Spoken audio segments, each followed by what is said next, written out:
Hi everyone, today I want to introduce you to the Inhydro Revive Facial Oil from Seabuck Wonders. Now, I'm sure you've heard of facial oils and there's so many ways to use it.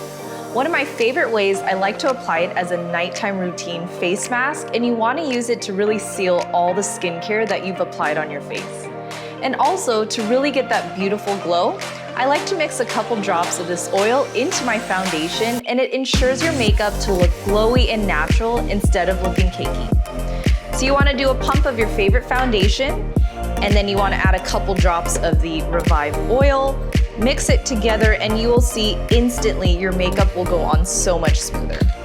So I'm going to go ahead and mix it together, gently apply it all over the skin, and you can see instantly it just gives you a beautiful glow.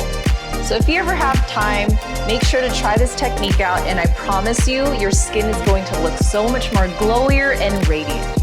And it's also a great way to give yourself that extra youthful glow.